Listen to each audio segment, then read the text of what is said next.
You promise it's different. You swear that you To protect your interest rate, select your lender first, because economics. These 6 things on the left are extremely important, the first of which being that Realtor Pay is transparent. It's right there in black and white on the listing. Second, it has a ceiling that the market is currently compressing. Third, it is paid by the seller. Unlike Realtor Pay, lender wages are not transparent. In fact, in some channels, they're a secret. It's also not fixed, it's limitless, at least in some channels. Lastly, the lender is compensated by the buyer. Meet Sean. Sean wants to adult and buy his own place. Initially, Sean has all of the power in the transaction. Okay, so where should Sean start? Let's give him the standard options, a realtor and a competitive lender. Let's say Sean is a good little home buyer and he finds his real estate agent first, like he's been programmed to do. Note, Sean just gave up his entire negotiating position. Because there is no negotiating done between the realtor and the buyer, he's now just a pawn in the game. Again, the buyer's agent commission is predetermined by the seller and capped. The market won't tolerate over 3%. Realtor Phil remembers the lender that bought him an expensive steak last month. Maybe he'll get another steak if he sends powerless Sean over there for financing. Quick recap. Remember, the lender's pay is a limitless secret paid by the buyer. We have no idea what some lenders make because it is hidden in the interest rate.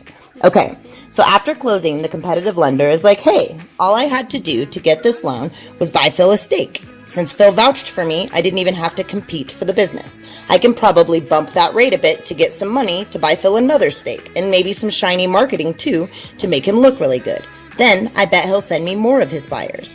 Let's go ahead and hide those pesky costs back in here. Now, we're a less competitive lender, but it's cool because Phil is digging the marketing and his buyers just keep coming. This is sweet. I love realtors. Let's throw Phil's mugshot on buyers' mortgage statements so they see his face every month and remember to call him when they sell. He'll totally love that. I'll throw in a fancy CRM too. Now, we're a lender with ridiculously high rates, but since Phil is recommending, his buyers are willing to pay them. Eventually, competitors catch on, and other lenders start buying Phil's shiny marketing stuff to get his buyers too. Now the lender has to get creative. Phil loves buyers, but sellers are where the money is at. Maybe he can bump his rates a little more and buy Phil some fancy marketing for his sellers. Then I can be his preferred lender and charge whatever rates I want. Phil can send me all of his buyers, and they wouldn't dare use someone other than his preferred lender.